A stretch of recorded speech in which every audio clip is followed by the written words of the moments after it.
Hey y'all, what's happening? Eric Garcia here. Hey, let's talk GameStop stock.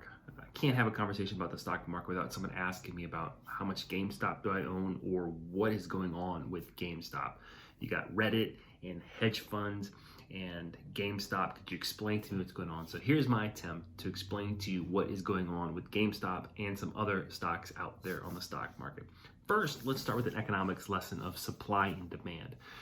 Supply and demand basically says the more demand there is for a product, the more expensive it becomes, right? More people want to buy it, so the sellers of it can charge more money. For example, let's say Apple came out with a new iPhone, an exclusive iPhone. They were only coming out with 1,000 of this specific iPhone, and they didn't set the price. They decided to let it go to auction, and anyone can put a bid on it. Well, there's a limited number, limited supply, and all these people want to buy it, demand.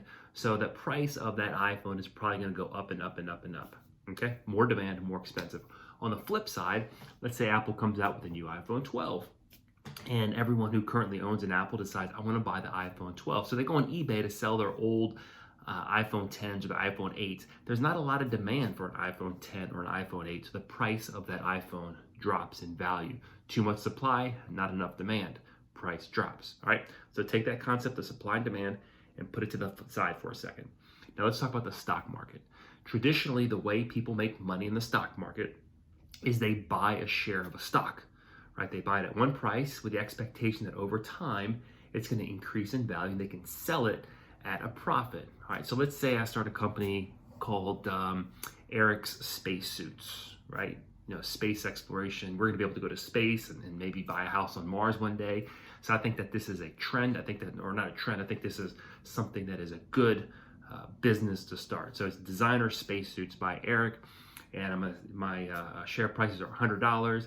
And you think this is a great idea. Everyone thinks it's a great idea, and everyone buys spacesuits from me. Well, the price of my stock is going to increase because everybody wants to buy in. Okay, so you buy the stock, you make money when the stock prices goes up.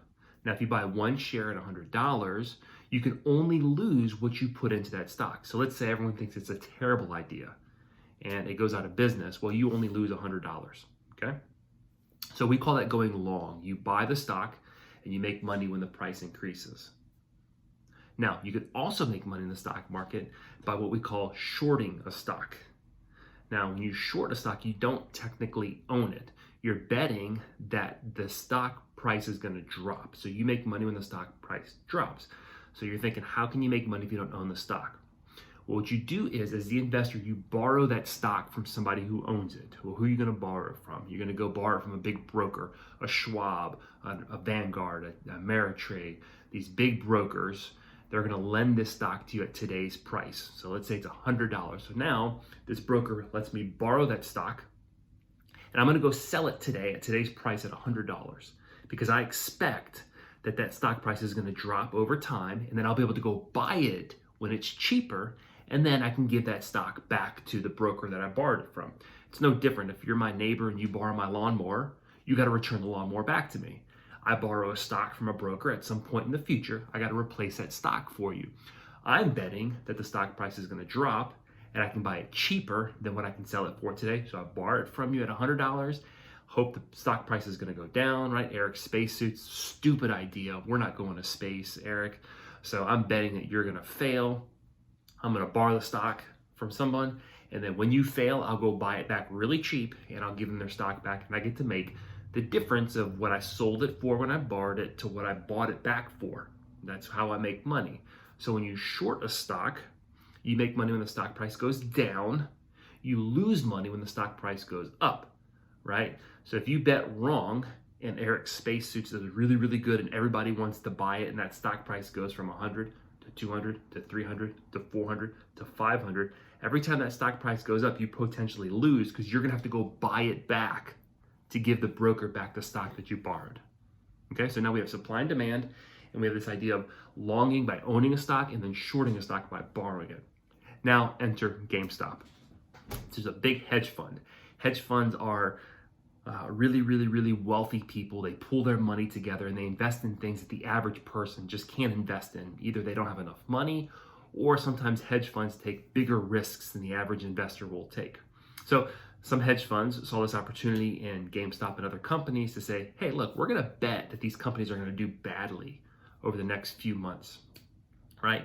So they short the stock. They borrow the stock because they're betting it's going to drop in price. So these hedge funds will make money if the stock price of these companies do poorly. Now, there's these really smart kids on Reddit who noticed this, who saw what was happening. And they said, if we can create demand for GameStop, if a lot of people want to buy this stock and have to buy it, right? The more people buying it, the more demand. What happens to the price? It goes up and up and up and up. So on this Reddit thread, Wall Street Bets, they started promoting, hey, we're going to go buy a bunch of GameStop. Everyone's going to buy GameStop. And what's going to happen is if everyone puts all their money in GameStop, then there's this false demand, right? We're creating demand for the stock price that's going to go up. Now what's going to happen is these hedge funds, right? What happens when the stock price goes up? They lose money. They don't want to lose money. So as the stock price started going up, the hedge funds saw this, said, oh my gosh, if we don't get out of this, we're going to lose money. So in essence, what they had to do, and this is the short squeeze. So if you're following the stories, they talk about the short squeeze. The hedge funds felt the pressure to get out of GameStop, their position, they're short, right? They borrowed it, remember they had to replace it.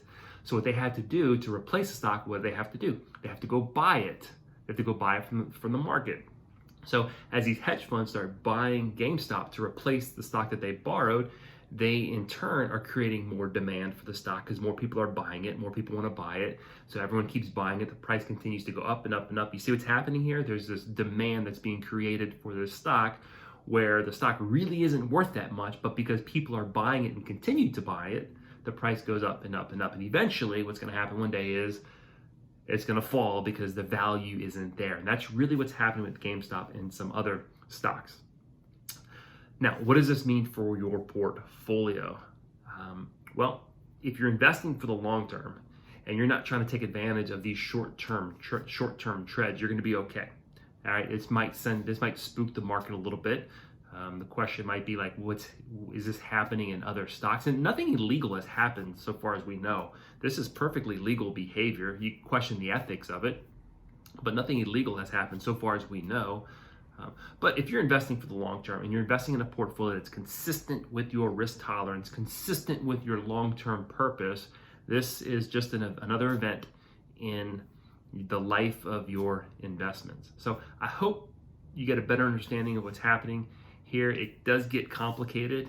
There's a lot of sophisticated market movements that are happening here. It's fascinating to watch. It's actually really interesting to see how this Reddit crowd, these people who have created this false demand, have really kind of stuck it to the big hedge fund managers. It's fascinating to watch. We'll see how it ends. But the advice here is don't think that you're going to become the next best stock picker by investing in GameStop. The losers here are going to be the average investor who sees this potential to make money and is going to go buy these stocks at these high values, and then it all collapses and they lose their investment. Those are going to be the losers in this. So remember, in investing, stick to your long-term goals, stick to your purpose for the money, and you will be okay in the long term.